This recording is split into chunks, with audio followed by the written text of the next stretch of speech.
Assalamualaikum warahmatullahi wabarakatuh. How are you today? Kembali berjumpa di MI Plus Asyukriya Belajar dari Rumah. Dan kali ini kita akan belajar sejarah kebudayaan Islam with teacher Hanifah.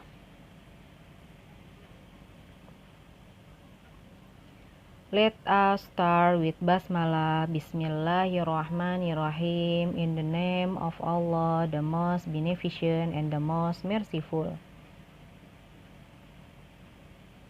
Good morning everybody, how are you? Good morning everybody, how are you? Good morning student, good morning teacher, good morning everybody, how are you?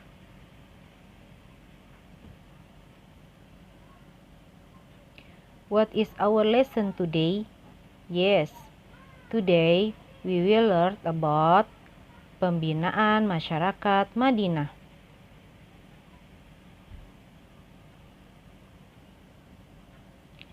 Pada tahun ke-12 setelah kenabian, Nabi didatangi 12 orang dari Yasrib, hendak masuk Islam.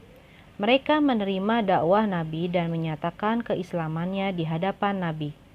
Pertemuan itu terjadi di Bukit Aqobah dan mengadakan persetujuan untuk membantu Nabi Muhammad SAW dalam menyiarkan Islam. Perjanjian itu dalam sejarah dikenal dengan Perjanjian Aqobah I.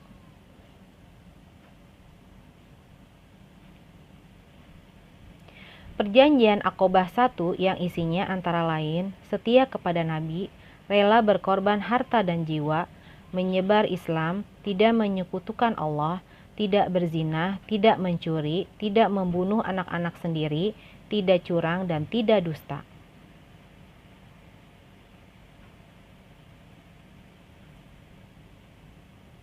Pada tahun ke-13 setelah kenabian, yang juga pada musim haji, datang lagi rombongan dari Yasrib, yang jumlahnya lebih besar dari yang pertama. Mereka datang untuk tujuan melaksanakan ibadah haji. Mereka berjumlah sekitar 73 orang. Kemudian bertemu dengan Nabi dan menyampaikan pesan penduduk Yasrib kepada Nabi. Pesan itu berupa permintaan masyarakat Yasrib agar Nabi bersedia datang ke Yasrib untuk memberikan penjelasan dan pengajaran Islam. Pertemuan ini dikenal dengan Perjanjian Aqobah kedua.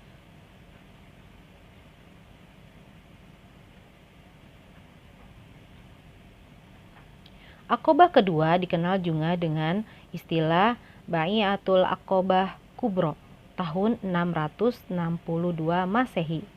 Isi dari perjanjian Aqobah kedua antara lain mendengarkan dan setia dalam keadaan suka juga duka, bahagia juga sengsara dalam apa-apa yang mereka sukai atau benci.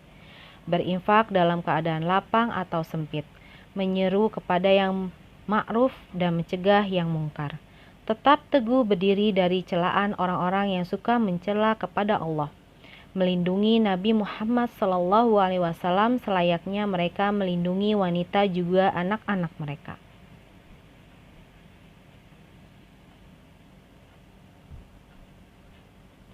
Nabi Muhammad membina masyarakat Madinah dalam bidang agama.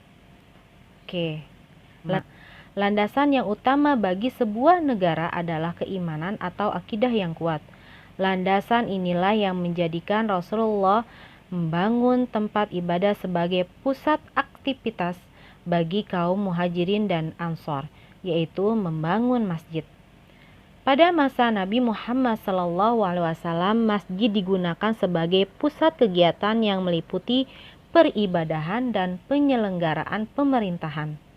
Masjid yang pertama kali dibangun di kota Madinah adalah Masjid Nabawi, dibangun pada bulan Rabiul Awal tahun 1 Hijriah bertepatan bulan September tahun 662 Masehi dengan membeli sebidang tanah milik Sal dan Suhail.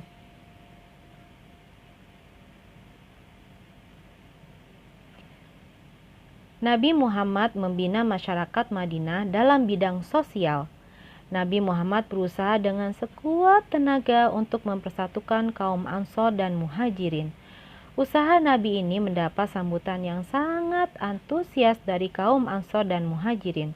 Nabi Muhammad mempersaudarakan antara kaum Ansor dan Muhajirin bertepat di rumah Anas bin Malik.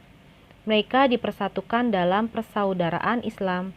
Ini terdiri dari 90 orang. Separuh dari kaum Ansor dan separuh lagi dari kaum Muhajirin. Nabi mempersatukan persaudaraan dalam Islam bertujuan agar mereka saling tolong-menolong dan saling mewarisi harta jika ada yang meninggal dunia.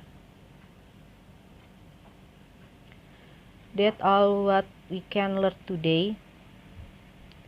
Thank you for your attention. Let us closing by saying Hamdalah. Alhamdulillahirabbil alamin. All the praises and thanks to Allah, the Lord of the Manked.